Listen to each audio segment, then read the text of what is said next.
Eu queria aproveitar, enquanto o pessoal está entrando ainda, doutor, se o senhor puder contar para a gente um pouquinho da sua atividade hoje, aonde o senhor atua, qual que é a sua especialidade, se o senhor pudesse falar um pouquinho para a gente. Então tá. Então, em primeiro lugar, aí gostaria muito de agradecer o gentil convite, né, para a gente poder participar dessa atividade aí, junto com a Kelly, que é um exemplo aí de paciente de exemplo de sucesso, né? Então, gostaria de agradecer muito ao convite, ao gentil convite. O meu nome é Luiz Alberto De Carli, eu sou cirurgião geral e sou cirurgião bariátrico e faço cirurgia de videolaparoscopia e cirurgia robótica também. E sou coordenador do Centro de Tratamento da Obesidade da Santa Casa de Porto Alegre. E o nosso centro de tratamento é um centro que tem mais de 30 profissionais hoje, que inclui toda a equipe multidisciplinar, formada por nutricionista, psiquiatra, psicólogo, clínico, endocrinologistas, cirurgião plástico, gastro, endoscopistas. Então, a gente tem uma equipe muito grande aí, toda voltada para o tratamento de pacientes com obesidade, né? Então, a gente tem tanto o tratamento para obesidade, tanto o tratamento clínico quanto o tratamento cirúrgico, que são as opções. Eu trabalho nessa área, muito forte na área da cirurgia da obesidade, porque me entusiasma muito, realmente, os resultados são fantásticos, são maravilhosos, e para nós, como cirurgiões, nos sentimos muito realizados em ver a alegria e a autoconfiança que isso acaba gerando nos pacientes que fazem cirurgia bariátrica e até todos aqueles pacientes que conseguem resolver o seu problema de obesidade, né? Que bom, doutor. É um prazer também estar com o senhor aqui. Muito obrigado pela sua presença. Kelly, você pode contar um pouquinho para a gente da sua história? Claro, claro. Primeiramente, eu quero agradecer o convite, né, para estar participando desse projeto. É uma honra estar aqui compartilhando minha história com vocês, com o doutor. Então, meu nome é Kelly, eu tenho 21 anos e eu fiz a cirurgia bariátrica em junho do ano passado. Eu tô com 1 ano e 1 mês, então, de cirurgia, e eu eliminei mais de 78 quilos. O meu peso máximo foi de 150 quilos, uma jovem, então, de 20 anos, né? Ano passado eu tava com 150 quilos. Eu não tinha, assim, uma doença específica, mas eu tava tudo no limite, sabe? Eu tinha pressão no limite, tava com colesterol no limite, e, enfim, me considerava, né, uma gordinha saudável, mas a doença, né, da obesidade era comigo. E então realizei a cirurgia bariátrica em junho do ano passado, né? E foi a melhor coisa que eu fiz em toda a minha vida. Eu sempre brinco que eu só não fiz a cirurgia bariátrica antes porque eu tinha que cumprir a carência do plano de saúde. Então, fiz a cirurgia em junho do ano passado e hoje eu me considero a pessoa mais feliz desse mundo. A bariátrica me devolveu tudo, a vida, a saúde e tudo. Só tenho a agradecer. E compartilho agora, então, aqui no meu perfil, né, no meu Instagram, toda a minha rotina pós-bariátrica, porque eu sei que tem muita gente que tem curiosidade em saber como que é uma rotina, como que, né, é a rotina depois que a gente faz a bariátrica. E é uma rotina normal, né? A gente segue vida normal, claro, com todos os, né, os cuidados, e agora a gente tem que ter uma alimentação saudável, exercícios físicos, mas é isso aí, compartilho também, então, minha rotina aqui. Legal, Kelly. É um prazer ter você aqui. É sempre legal a gente poder trazer esses casos de sucesso, né? De pessoas que se encontraram dentro Depois. do tratamento da obesidade, né? Que você não tem Isso uma doença aí. específica, mas a obesidade em si, ela é uma doença, né? E não tem cura, Então, né? não tem cura. Tem tratamento, mas não tem cura. Isso aí. Então, doutora Kelly estava aí contando que com 20 anos ela se submeteu à cirurgia, né? E acho que muitas das pessoas que estão aqui devem estar se perguntando qual que é o momento certo para uma cirurgia bariátrica. Bem, essa é uma pergunta bem interessante, porque, na realidade, o tratamento para a obesidade, e a Kelly foi muito feliz quando ela acabou de dizer aí que, além de todo o sucesso dela, ela considera que a obesidade ela não tem uma cura, né? Na realidade, a obesidade mórbida, principalmente a mórbida, é um tratamento que serve para a vida inteira, né?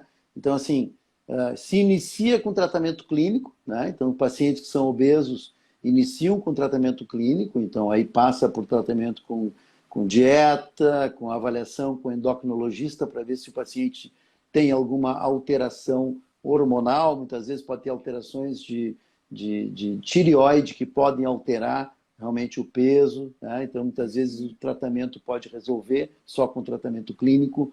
A avaliação de saúde mental, né? Tanto de psicológica quanto psiquiátrica, muitas vezes os pacientes têm problemas emocionais para serem resolvidos e que com tratamento muitas vezes se resolve. O entendimento da mudança de comportamento, né? Então que muitas vezes as pessoas já vêm fazendo o tratamento e que não há uma mudança de comportamento completa, que é o que precisa ser. E entendimento de que a obesidade é uma doença e que existe um tratamento específico para isso, que passa pelo tratamento clínico, e se não funciona com o tratamento clínico, existe a possibilidade de fazer uma cirurgia. A cirurgia é indicada para quem já fez tratamento clínico pelo menos 2 anos, né? Mínimo de 2 anos de tratamento comprovado com nutricionista, com endócrino, com pelo menos algum especialista, grupo de apoio, né? E que isso, mesmo depois de ter feito esse tratamento e avaliação com o grupo, não tenha conseguido resultado. Aí teria indicação da cirurgia e é feita geralmente para pacientes que têm acima de 35 de IMC, que é o índice de massa corporal, que é o peso dividido pela altura ao quadrado. Então isso a gente, através desse IMC, a gente consegue classificar onde é que o paciente se encontra. E, geralmente pacientes que chegam acima de 35 com alguma doença associada ou acima de 40 já sem, mesmo que não tenha doença associada, e que acabam desenvolvendo outras doenças, né? Muitas vezes o paciente, a obesidade, é por isso que é importante o tratamento, porque a obesidade pode levar a outras doenças, os pacientes podem ter comorbidades, que a gente chama, que seriam hipertensão, diabetes, cardiopatia, apneia do sono, aquela que para de respirar, doenças do fígado que podem levar a cirrose, problemas de coluna, problemas de alterações, principalmente de articulações. Isso é uma série de doenças que acabam sendo desenvolvidas pela obesidade, por isso que ela é chamada obesidade mórbida, porque ela é associada a outras doenças também, né? Então, esclarecer que o tratamento começa com o tratamento clínico e, se não funciona, tem a possibilidade de fazer uma cirurgia, né? Ok. Kelly, você falou que fez a cirurgia com 20 anos, e uma pergunta que talvez as pessoas estejam se fazendo: com que idade você se percebeu mais gordinha? Você percebeu que tinha algo de diferente dos seus colegas de classe ou coisa parecida? E como é que isso te afetou? Então, eu sempre fui uma criança gordinha, mas eu não era aquela criança obesa, sabe? Eu sempre fui mais gordinha que as outras pessoas. E na minha adolescência, com 12 anos, eu lembro que eu cheguei a pesar 79 quilos. E para minha idade, né, e para minha altura que eu tinha, era muito peso. Então, eu lembro que eu fiz uma dieta restritiva, né, que, enfim, eu lembro que eu emagreci 10 quilos em 2 semanas. Então, eu fiquei com 69, daí dos 12 aos 16, eu fiquei variando, 69 e 72 quilos. A partir dos 16 anos, eu comecei a engordar, assim, de uma maneira que não, assim, foi de uma hora para outra que eu comecei a engordar.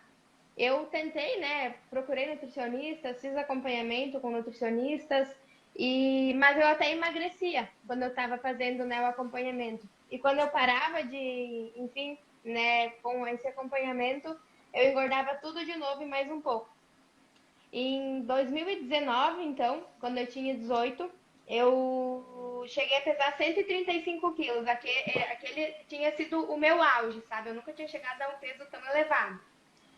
Com 18 anos, então, fui procurar para fazer a cirurgia bariátrica. Até então, eu não tinha plano de saúde. Aí, então, marquei consulta aqui com o cirurgião aqui da minha região. E eu fui com a intenção, né? A gente foi com a intenção de fazer a bariátrica no particular. Só que estava fora do nosso orçamento. E aí, então, no mesmo dia, eu fui lá e fiz o plano de saúde. E nesse período que eu esperei, né, da carência do plano, que foi de 2 anos, eu engordei mais 15 quilos. Aí, então, dos 135, fui para o 150, 150,5 para ser mais precisa. Com 20 anos, então, eu cheguei a pesar 150. Isso foi muito frustrante para mim.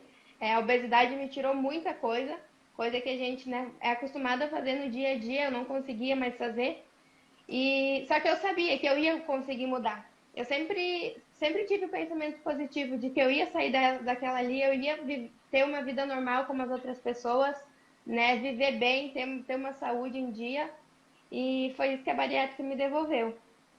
Que bom, que bom. Doutora, a Kelly fez a bariátrica dela com 20 anos de idade.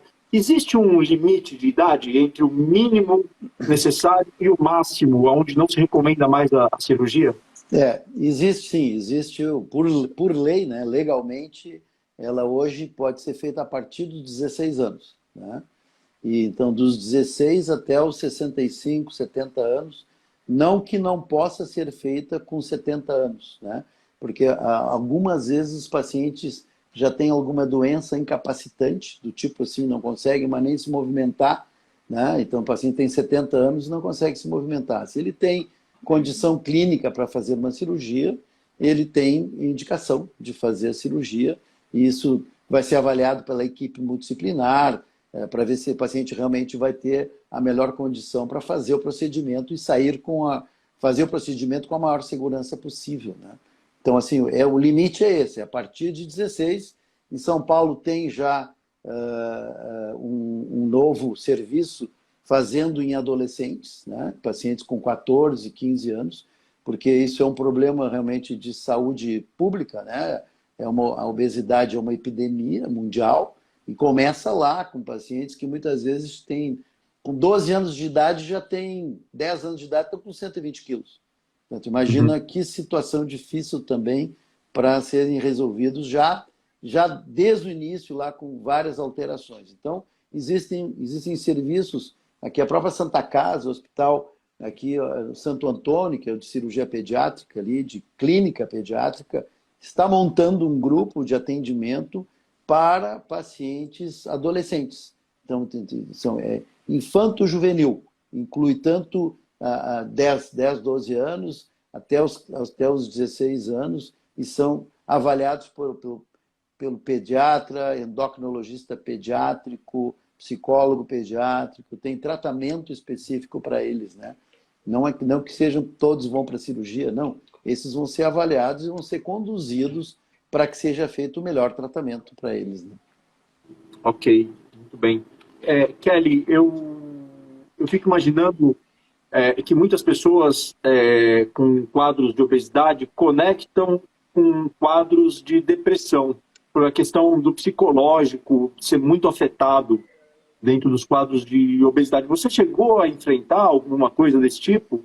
Então, eu nunca, assim, fui procurar um psiquiatra ou um psicólogo, né, quando eu estava na obesidade, passando, né, pela obesidade, mas, assim, eu era uma pessoa muito para baixo, eu era muito estressada, enfim, a minha vida não tinha graça praticamente. Eu acredito que sim, eu tive, sim, um quadro depressivo, né, na obesidade, mas eu não posso confirmar isso porque eu não, sabe, naquele momento que eu queria emagrecer, eu não me importava com o resto.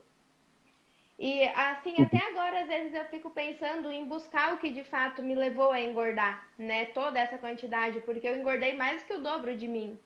Mas ainda eu não me sinto, como eu posso dizer, para mim ainda isso não tá me fazendo falta, sabe? Talvez um dia eu vou querer, né, saber. Aí eu vou procurar um profissional, enfim, fazer terapia. Mas agora, no momento que eu tô passando, eu tô no auge da minha felicidade, né? E Que bom, que bom. É bom a gente ter gente feliz aqui por perto. sim, Posso aproveitar, Claro. o gancho da Kelly aí, para falando sobre o que ela acabou de dizer. Na realidade, os pacientes obesos, eles têm muita dificuldade de lidar com o trauma. O que é o trauma, né? O trauma são todas aquelas adversidades que a gente vai encontrar na vida, e lá desde o nascimento, né? Na realidade, o nascimento é um trauma. E os obesos têm dificuldade de lidar com o trauma. O que é viver a vida? Viver a vida é administrar problemas. A gente passa o tempo inteiro administrando problemas com a família, com o trabalho, no estudo, com parentes, com amigos, economicamente. Então, a gente passa o tempo todo administrando algum problema.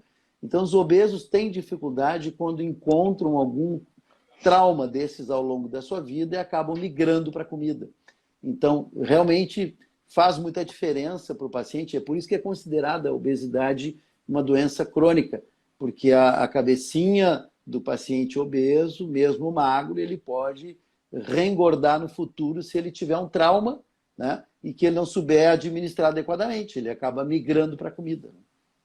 Sim. Uhum. Eu tenho muito medo do reganho.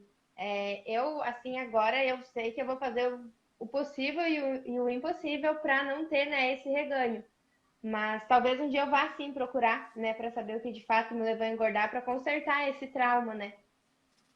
Uhum. Doutor, a questão do reganho de peso, que é uma preocupação que todo mundo tem antes da cirurgia e depois da cirurgia, principalmente, ela é pior em obesos mórbidos ou ela pode se manifestar em qualquer grau de obesidade? Ela é pior nos obesos mórbidos porque as pessoas que chegam à obesidade mórbida são pessoas, realmente, como eu falei no início, já têm algum fator emocional que acabou levando a isso, né? E é claro que não só o fator emocional, mas o fator ambiental, muitas vezes a família. Então, assim, como é importante a gente ter uma família que te dê suporte nos momentos de decisão, né? De fazer a cirurgia, de ter o acompanhamento, né? Muitas vezes a Kelly deve ter os amigos dela que devem oferecer para ela, mas vem cá, vamos comer aqui um sorvetinho, vamos, né? Vamos comer alguma coisinha aqui, porque os pacientes ou as pessoas leigas que estão acompanhando um paciente que fez cirurgia bariátrica não conseguem entender como é que o paciente come tão pouquinho, né? E a cirurgia foi feita para isso, para comer pouco, né? E é só que esse pouquinho pode ser também com sorvete, com chocolate derretido, milkshake, Coca-Cola, né? Então isso pode levar a reengordar, né? E aí as pessoas que estão acompanhando, os amigos, né, principalmente, acabam dizendo, mas tu está comendo muito pouquinho, isso vai te fazer mal comendo tão pouco, vem aqui comer comigo. E aí começam a te levar para momentos críticos, né? E aí é que tem que realmente o paciente que fez a cirurgia e que está em tratamento, ele tem que ter muita força de vontade. Isso é uma das coisas que a gente percebe de como é importante o esforço do paciente. É por isso que eu parabenizei bastante a Kelly aí, né? E que ela teve uma perda significativa de peso, mas não foi só por causa da cirurgia. A cirurgia sozinha não resolve nada, né? E é importante, eu vou citar uma coisa que tem acontecido comigo, isso frequentemente, os pacientes, eu te diria assim que mais de 50% dos pacientes que chegam no meu consultório na primeira consulta, eles choram, né?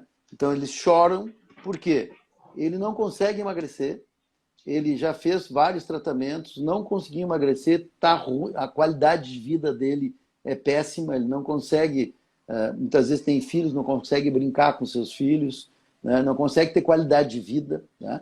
E isso faz com que as pessoas acabem se deprimam mais, têm mais ansiedade, comem mais, né? E acaba indo para uma situação terrível.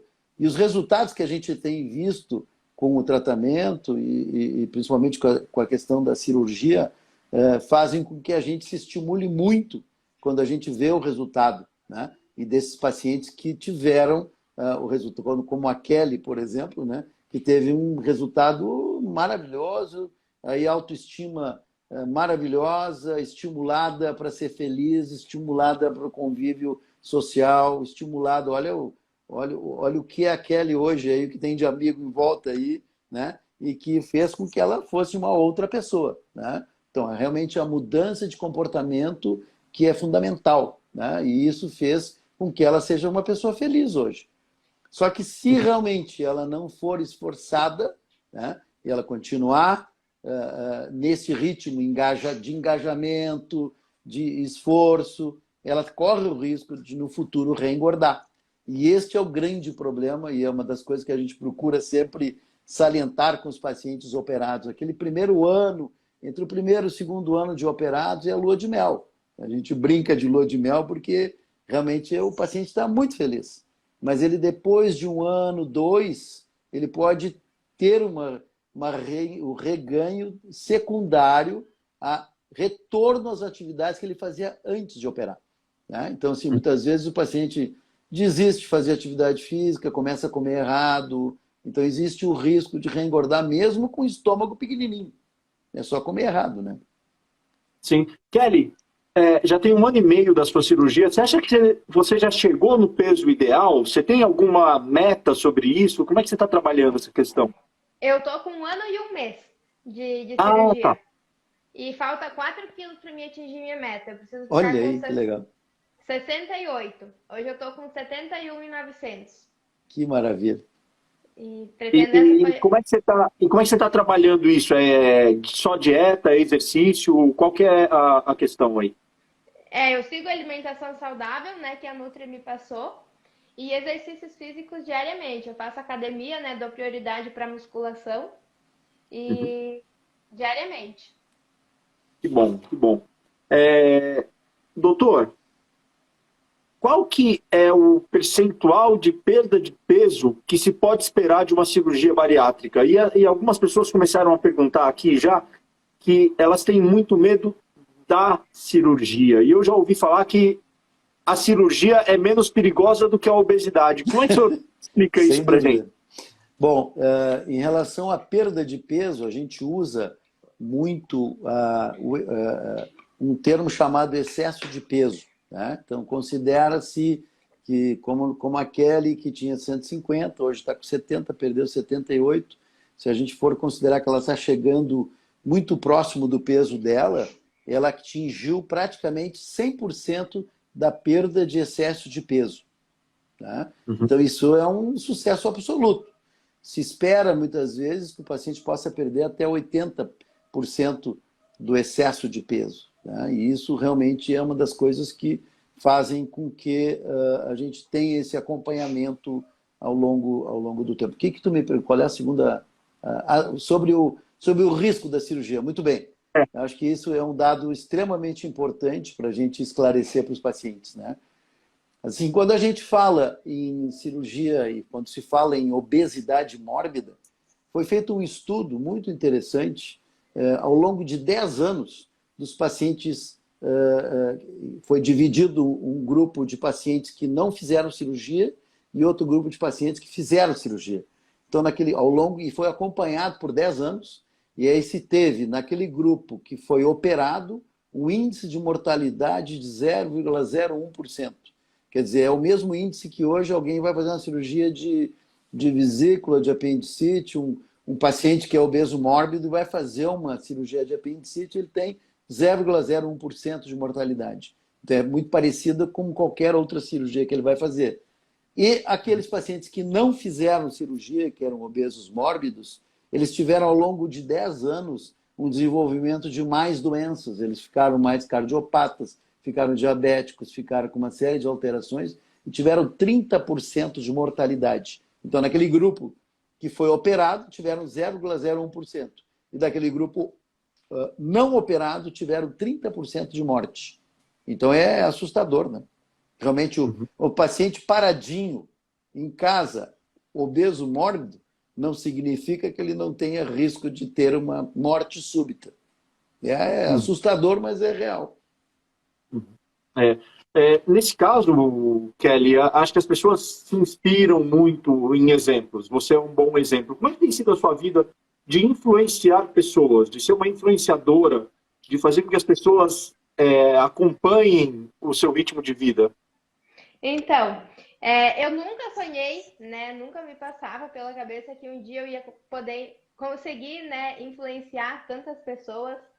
Quando eu estava pesquisando sobre a bariátrica, eu acompanhava outras meninas, né, que fizeram e elas eram as minhas inspirações. Eu falava com elas, né? E depois que eu fiz a bariátrica, então, comecei a postar toda a minha rotina. Aqui cada vez foi chegando mais gente.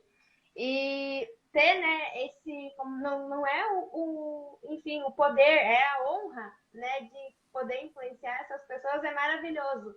Porque quando eu não tô motivada, tipo, eu levanto assim, não quero ir pra academia, mas eu sei que tem 50 mil pessoas lá me esperando porque querem que eu vá pra academia. Elas querem que eu vá, né? Elas querem saber o que eu faço.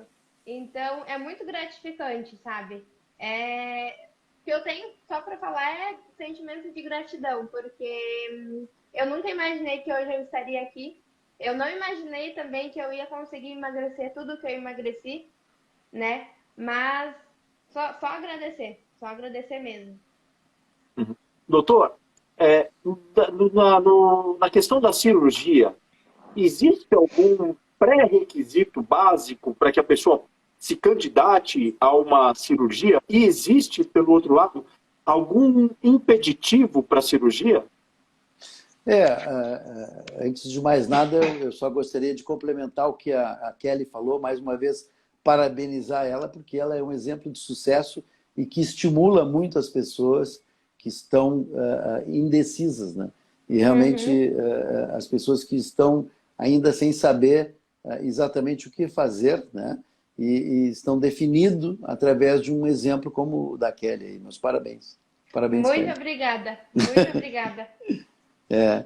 E, na realidade, todo paciente é avaliado por uma equipe chamada multidisciplinar, formada por nutricionista, psicólogo, psiquiatra, clínico, endócrino, cardiologista, e se faz exames. Se faz endoscopia digestiva alta, se faz ecografia abdominal, raio-x de tórax, eletrocardiograma, e exame de laboratório dos mais completos possíveis, incluindo provas de hepatite, uma série de provas que se faz. E, neste momento, se avalia o paciente pensando no pré-operatório dele, de qual é a melhor condição desse paciente. Então, essa pergunta que tu me fizeste, muitos pacientes já me fizeram. Doutora, mas eu sou obeso e sou diabético, eu sou hipertenso, eu não posso me operar porque eu sou hipertenso. Né? Então, assim, não, pelo contrário. Justamente este paciente que é obeso e que é diabético precisa ser operado, porque nós temos 90% de chance de cura dessas doenças só fazendo o tratamento com a cirurgia. Então, ele precisa chegar no dia da cirurgia com as melhores condições. E é para isso que serve a equipe, justamente para poder acompanhar o paciente tanto antes quanto depois da cirurgia. E esse é fundamental, esse acompanhamento. Só para ter uma ideia, eu operei agora a questão de uns 6 meses atrás um paciente que iria para um transplante pulmonar, de tão mal que ele estava. Né? E ele tinha que emagrecer primeiro para poder fazer o transplante. Né? Então ele fez a cirurgia bariátrica para poder, emagrecendo, ele teria condições de fazer o transplante pulmonar. Ele emagreceu tanto que ele caiu fora do risco do pulmonar, ele melhorou muito. Então, você imagina, fazer uma cirurgia num paciente que vai para um transplante pulmonar. Então, ele foi muito bem avaliado pela equipe toda da Santa Casa, aqui do CTO, e aí esse paciente teve a melhor condição e saiu muito bem da cirurgia. Tanto que depois de 6 meses ele saiu fora do risco de ter que fazer o transplante pulmonar. Então, é muito difícil tu achar um paciente que não tenha condições de fazer a cirurgia. Evidentemente que, após a avaliação completa, se vai definir quem é que realmente tem a melhor condição. Mas hoje em dia, com todo o intensivismo que se tem nos pacientes que são levados para a cirurgia, e hoje se opera geralmente nos hospitais, e mesmo no bloco cirúrgico, onde são feitas cirurgias cardíacas, cirurgia de transplante cardíaco. Então, a gente hoje tem, felizmente, os melhores locais para se fazer procedimentos cirúrgicos, inclusive robóticos, né, que são as que a gente oferece melhores condições para o paciente. Né? Ok. Eu queria entrar agora num ponto que a Kelly já citou e que eu sei que aflige a maioria das pessoas que procuram a gente, né, falando de obesidade, que é a questão de como viabilizar a cirurgia. Né? A Kelly teve a iniciativa de entrar num plano de saúde, né, para acumular o período de carência para poder fazer uma cirurgia. Tem gente que não consegue isso. E o SUS não consegue também absorver toda a demanda que tem. Para essas pessoas todas, doutor, que auxílio que a gente pode dar, que sugestão a gente pode dar? A Kelly quer falar alguma coisa antes? Não. Não, pode... Não? Tá. Na realidade, a gente tem... só para vocês terem uma ideia, é uma coisa assustadora a possibilidade que se tem de oferecer a cirurgia bariátrica no mundo, né? No mundo, principalmente no Brasil, somente 1%, olha que dado esse, né? Somente 1% dos pacientes obesos mórbidos têm condições de fazer a cirurgia bariátrica. Então, é muito pequeno, né?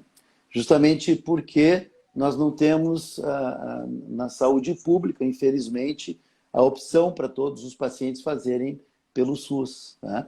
Então, aqui em Porto Alegre, tem 2 ou 3 hospitais que fazem cirurgia bariátrica pelo SUS, mas são muito restritos, né? 1, 2 casos por mês. Então, pacientes ficam na fila 3, 4 anos, aguardando para fazer a cirurgia. Então, assim, os pacientes que têm convênio, estes sim, hoje os convênios todos autorizam a cirurgia bariátrica, desde que o paciente tenha feito no mínimo 2 anos de tratamento clínico comprovado, né? Então existe a necessidade de ter feito esse tratamento clínico previamente para poder fazer o procedimento. E é por isso que então os convênios exigem isso, no mínimo 2 anos de tratamento clínico para poder ser indicada a cirurgia. Não sei se eu consegui responder bem. Respondeu sim, doutor, respondeu sim. O que eu queria ver com a Kelly agora, Kelly, se você sabe qual foi a técnica cirúrgica que foi utilizada na sua bariátrica? Eu fiz a sleeve. Doutor, hoje quais são as técnicas e qual que tem sido a mais utilizada ou mais comum? Tá bem. Basicamente, existem 2 tipos de cirurgia. Uma chamada sleeve, que é esse que a Kelly falou, e o outro bypass.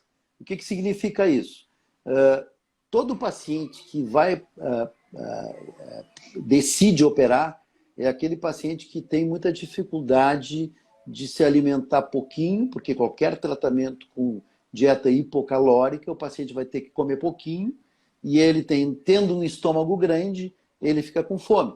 Aí ela aguenta 1 semana, aguenta 2, na terceira acaba desistindo, porque dá dor de cabeça, tontura, mal-estar, e eu acho isso, inclusive, uma injustiça com os obesos, quando as pessoas dizem assim, não, é só fazer uma dietinha aí, tu vai conseguir emagrecer.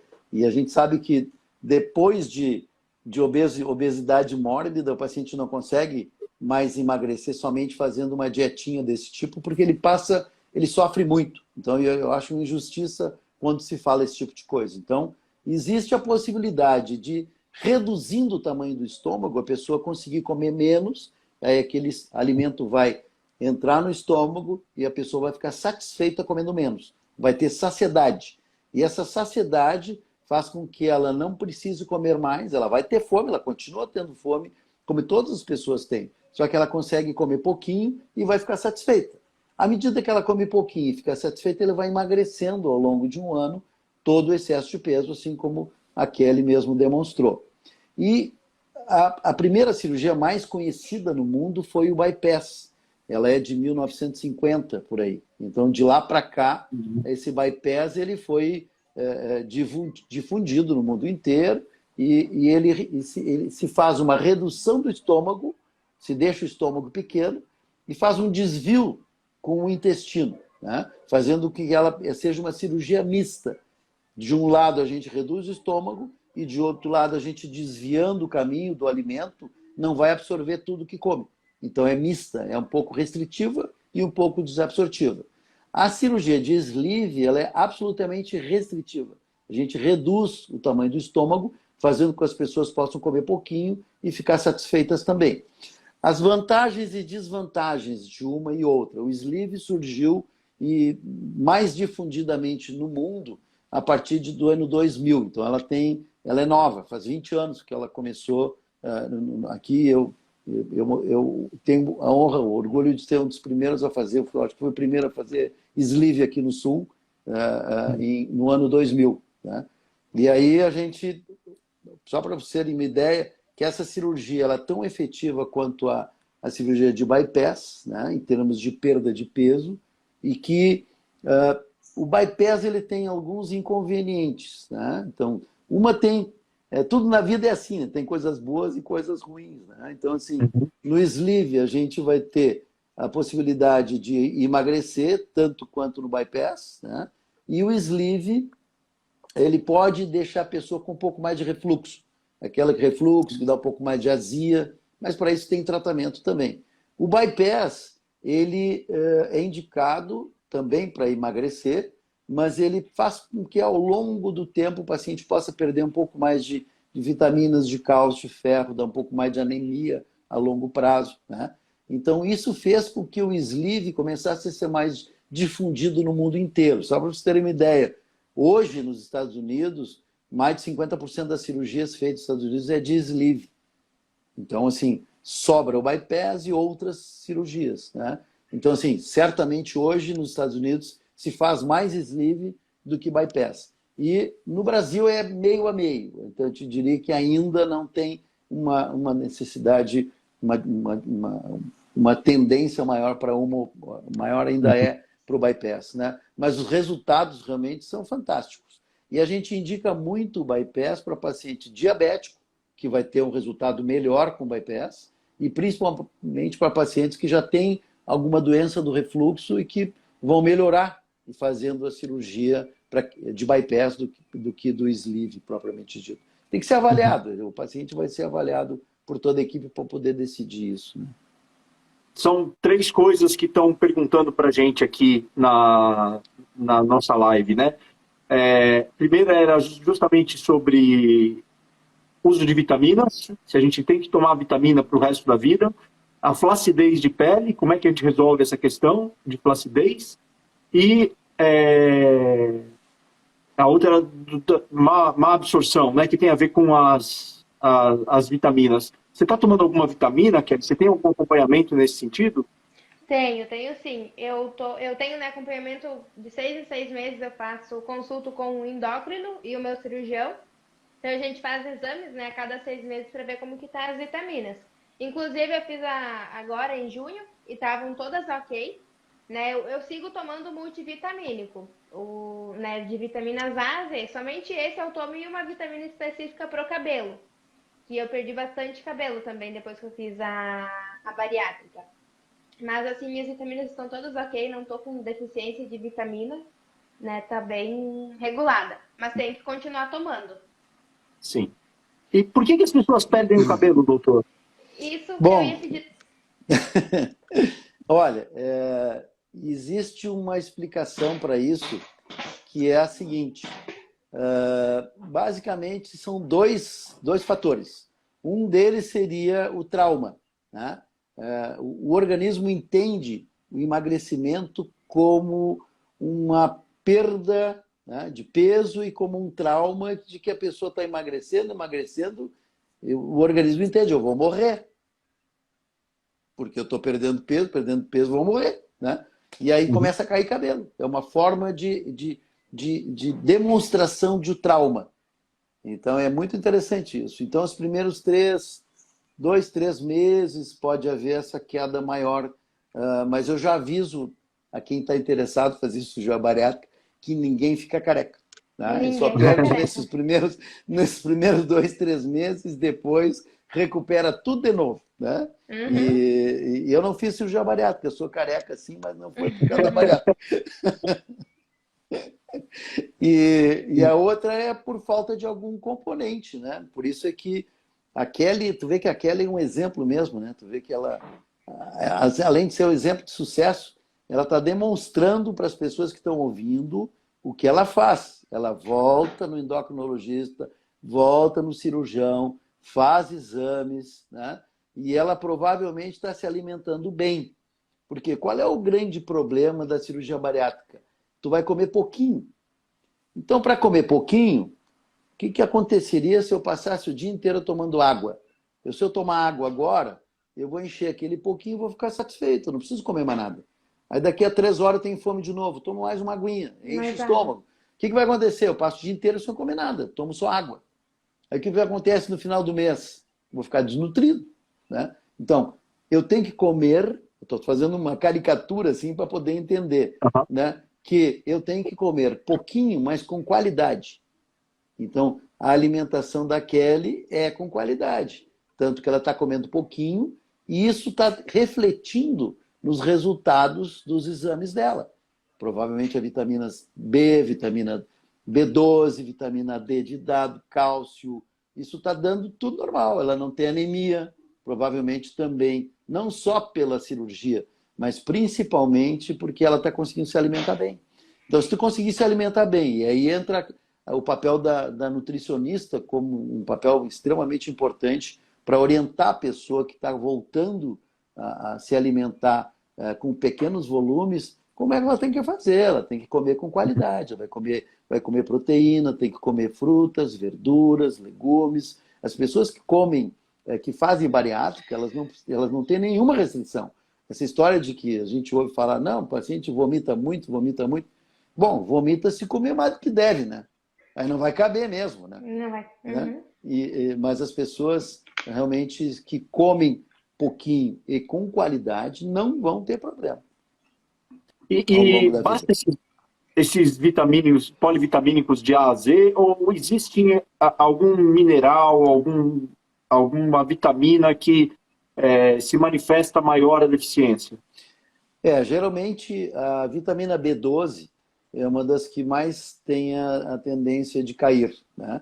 Tanto no sleeve quanto no bypass. Mas isso se repõe. Antigamente se fazia injeções. Agora existe a possibilidade de reposição com um comprimido. Na realidade, são 2 comprimidos por semana, e isso faz com que as pessoas reponham tranquilamente a vitamina B12. Não sei se a Kelly precisou repor em algum momento, né? Então, para te ver que ela tá comendo direitinho mesmo, né? E a B12, E a, qual que é a principal função dela? O senhor pode falar para a gente? ela está relacionada principalmente com o funcionamento nervoso. Basicamente, ela está junto com o nosso desenvolvimento de pele, de sensibilidade e principalmente ela está acompanhada da vitamina B1 no exame, que a gente normalmente não pede vitamina B1, mas quando a B12 está baixa, a B1 está baixa também.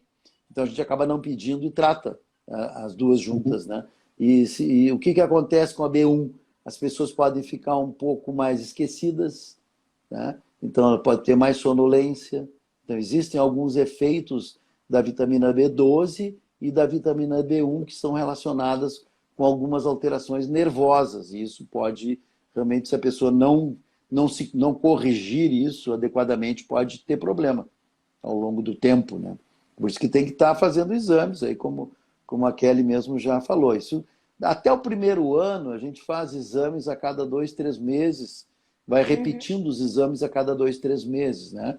E aí são feitas as correções. Tu acabaste de perguntar sobre, além da vitamina B12, quais outros elementos, né? Geralmente o ferro pode cair um pouco mais, e essa queda do ferro pode levar o paciente a ter um pouco mais de anemia, né? E isso também tem reposição, e a gente faz essas revisões com exames de laboratório, em que a gente sempre inclui o ferro e a ferritina, que a gente avalia, o ácido fólico, para ver se o paciente está com alguma deficiência, e para isso existe reposição de ferro, e o paciente volta a ter os seus níveis de hemoglobina e glóbulos vermelhos normalizaram, né? Isso acabam se normalizando desde que o paciente volta a fazer exames, né?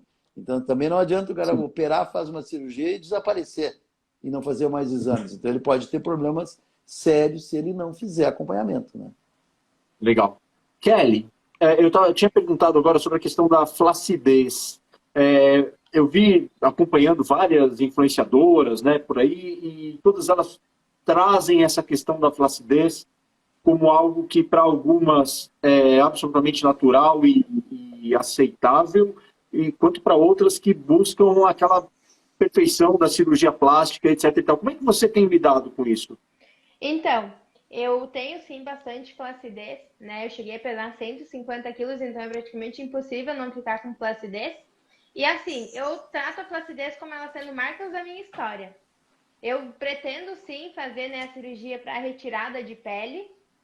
Eu ainda não fui liberada, né, pelo médico, eu tenho que primeiro atingir a minha meta. Mas assim, hoje o que mais me incomoda é o meu braço. Eu tenho, né, bastante flacidez no braço. mas eu trato elas, né? Faz parte da minha história, faz parte, né, do que eu vivi e vai ficar para sempre comigo, né? Agora tá a flacidez, depois vai ficar as cicatrizes, né? E a gente não pode, que nem tem bastante gente que fala, ah, Kelly, tu não precisa de fazer, né, a cirurgia reparadora. Só a gente que está aqui sabe, né, o que a gente sente, o que a gente está passando. Hoje eu tô assim, é bem tranquila em relação a isso, sabe? Mas eu pretendo sim fazer a cirurgia de retirada de pele. Por questão de autoestima, de, enfim, N fatores, né, que a gente passa. Tá. A gente tem aqui na nossa audiência, doutor, uma seguidora que está perguntando, contando o caso dela, que ela, depois da cirurgia, teve um aumento muito grande de libido. Isso é um plus a mais que vem junto com a cirurgia? Claro. Na realidade, a cirurgia não é a cirurgia que produz isso. Tá? Na realidade, a autoestima dela é que produz isso. Tá? O que a gente observa nesses pacientes que, como eu citei há pouco, né? Pacientes que chegam no meu consultório são aqueles pacientes que estão traumatizados, autoestima lá embaixo, que estão deprimidos, que não conseguem ter qualidade de vida socialmente, não saem mais, né? Não saem mais de casa. Eles têm vergonha. Eu tive uma paciente, eu posso citar, porque eu não estou citando o nome dela, uma paciente que tinha que beber para poder se sentir à vontade, para poder sair e ficar à vontade com os amigos. Né? Então, tu vê quanta coisa passa pela cabeça de um obeso e a dificuldade que ele tem para se socializar.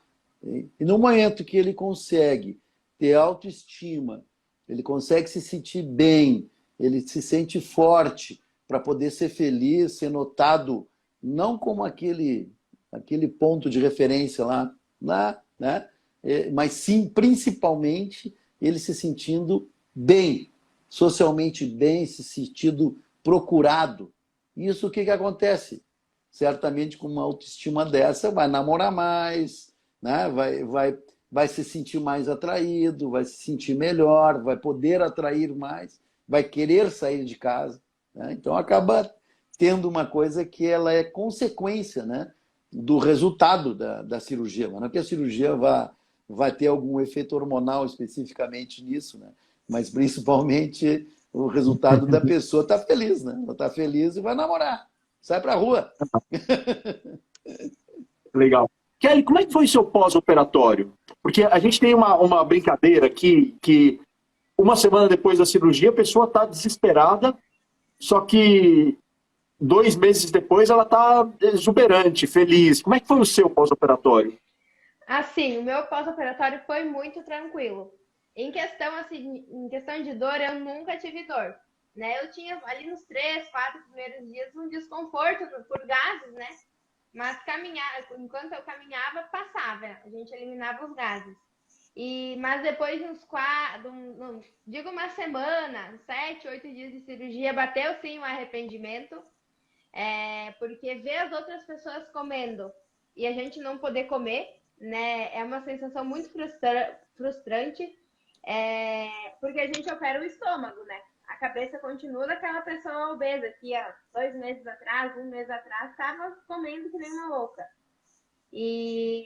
Mas a gente passa pela dieta líquida, né? Eu sempre falo, a dieta líquida é só uma fase e ela passa também, como tudo na vida passa.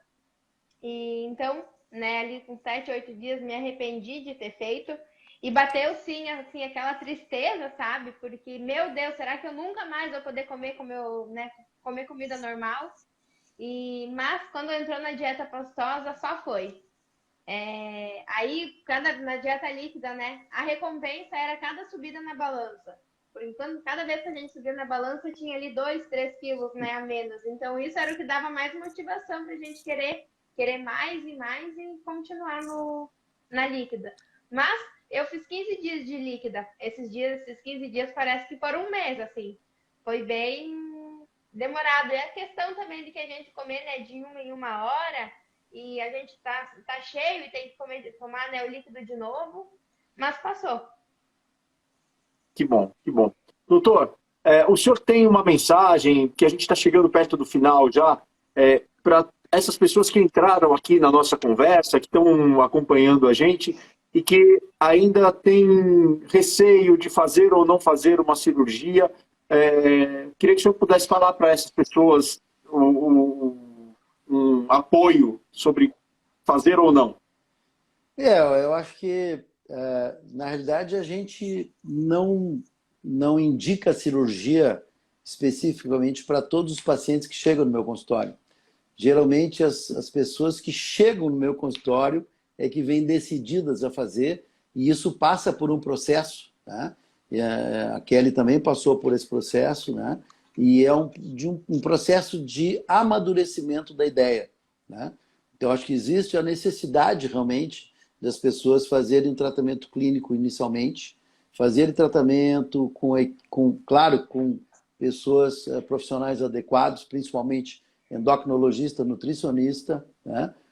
Psicólogo ou psiquiatra, muitas vezes tem que passar também, mas principalmente o entendimento de que o tratamento clínico ele é inicial e ele é fundamental para que a pessoa possa chegar no amadurecimento. E eu acho que passa pelo amadurecimento esse tipo de coisa que nós estamos fazendo hoje aqui, que eu acho que é extremamente saudável, a informação, sabe?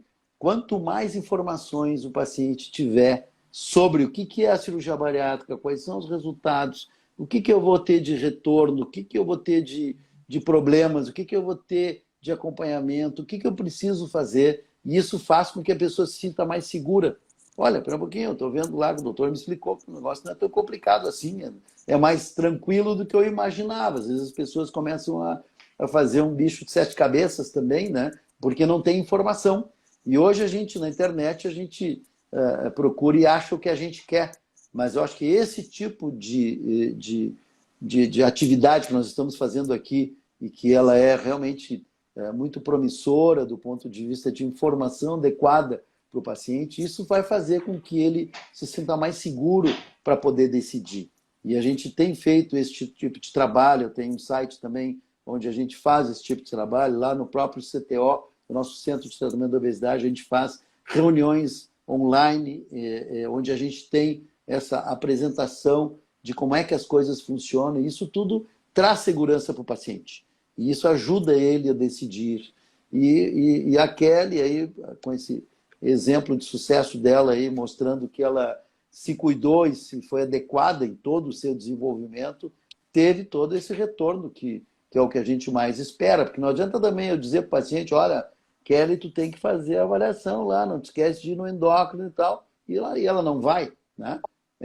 Ela seguiu exatamente e está tendo retorno, né? Então é porque as coisas realmente funcionam, né? Funcionam muito bem mesmo. Então eu tenho certeza de que quem optar por fazer vai ter resultados extremamente favoráveis. Que bom, doutor. Kelly, uma perguntinha para você que eu queria saber qual é a pergunta que mais fazem para você no seu perfil, e queria que se aproveitasse e desse, então, uma mensagem respondendo a essa pergunta. A pergunta que mais me fazem é como que eu consegui emagrecer tudo isso fazendo a sleeve. Porque muita gente me mandam, né, dizendo que pesquisaram e que o médico sempre indica bypass, porque eu tenho ainda, né, esse tabu de que a sleeve não emagrece tanto, não é tão efetiva tanto quanto a bypass. Mas eu tô aqui para provar que sim, é possível. A gente, né, nas duas, a gente vai ter que ter dedicação, fazer atividades físicas, se dedicar ao máximo, né, porque é uma nova vida. E, doutor, deixa eu aproveitar o embalo e te pedir, eu até tinha anotado aqui. Existe algum estudo comprovando que a sleeve não é tão eficaz tanto quanto a bypass? Pelo contrário. Na realidade, o que acontece, né? Como o sleeve, como eu falei, o sleeve ela é uma cirurgia mais nova do que a cirurgia de bypass. Então, a grande maioria dos cirurgiões, isso é que nem aqui, é como um Grenal aqui, né? Tem os que preferem Grêmio e outros Inter, uns preferem bypass e outros sleeve. Depende muito da experiência do cirurgião, né? Então, assim, como as duas cirurgias dão resultado extremamente favoráveis, e o cirurgião tem mais experiência com bypass, ele muitas vezes prefere indicar para o paciente dele, olha, eu prefiro fazer o bypass, né? E outro que tem mais experiência com o sleeve prefere fazer o sleeve. Só que a gente sabe, e isso é muito importante também, que é importante dividir entre o bypass e o sleeve aquele paciente que nem tu, que nem a Kelly, que tem uma paciente jovem e que tem a possibilidade de fazer um sleeve que não vai te dar problema a longo prazo, eu também indicaria fazer o sleeve, né? Porque ao longo, tem um trabalho finlandês que analisou ao longo de 10 anos os pacientes operados comparando o bypass com o sleeve. Isso dá para responder bem a tua pergunta. Então, assim, existe ao longo desses 10 anos uma comprovação de que as duas cirurgias foram tão efetivas, tanto o bypass quanto o sleeve, com uma pequena vantagem para o bypass, mas com uma pequena que estatisticamente não foi significativa. Isso significa o quê? Que as duas são ótimas. Depende do paciente. Eu acho que a Kelly mesmo acabou de responder, né? Então não existe. As duas funcionam muito bem para emagrecimento, né? Então, assim, as duas funcionam muito bem e o paciente que está engajado, tanto no bypass quanto no sleeve, vai muito bem. E eu tenho uma preferência maior, realmente, de fazer cirurgia de sleeve por esses motivos que a gente acabou descrevendo, sendo que eu deixo, muitas vezes, para fazer bypass, os pacientes que são diabéticos e funciona muito bem para os diabéticos. Isso é uma coisa que a gente tem que deixar isso bem clara também. Cirurgia para o diabetes, ela é extremamente importante com bypass, e para pacientes que tenham muito refluxo e que não podem fazer sleeve. Então, essa é a divisão que eu faço para decidir um e outro. Mas espero que eu tenha conseguido responder a tua pergunta bem aí, né, Kelly? Sim, obrigada, doutor. Agora Ok, então. Oi, pode falar, Kelly. Vou ter um ponto a mais para responder para o pessoal. Que bom. Que bom, que bom. É o que a gente quer. A gente quer disseminar conhecimento, quer difundir conhecimento, difundir informação, né? Então eu queria agradecer ao Dr. De Carli, agradecer a Kelly. Foi um prazer ter vocês aqui batendo esse papo com a gente sobre como a cirurgia bariátrica pode mudar a vida de pacientes com obesidade mórbida. Eu acho que tudo que a gente ouviu hoje aqui é de extrema utilidade para todo mundo. E lembrar que essa conversa vai ficar guardada aqui no nosso perfil do Instagram, do Falando de Obesidade, para vocês poderem divulgar e para mais pessoas poderem ver isso tudo e aprender um pouco mais sobre a cirurgia bariátrica. Muito obrigado a todos. Muito obrigado. Muito obrigada pela oportunidade de estar aqui, né, contando um pouquinho da minha história, e todo sucesso do mundo para vocês. Parabéns, Kelly, aí. É só me chamar. Parabéns, Kelly, aí, e muito obrigado pelo teu atendimento aí também, que foi maravilhoso essa nossa atividade hoje aí. Obrigado pela honra também de estar junto. Obrigado. Um bom final de semana a todos. Muito tchau, obrigado, tchau. igualmente. Obrigada, igualmente.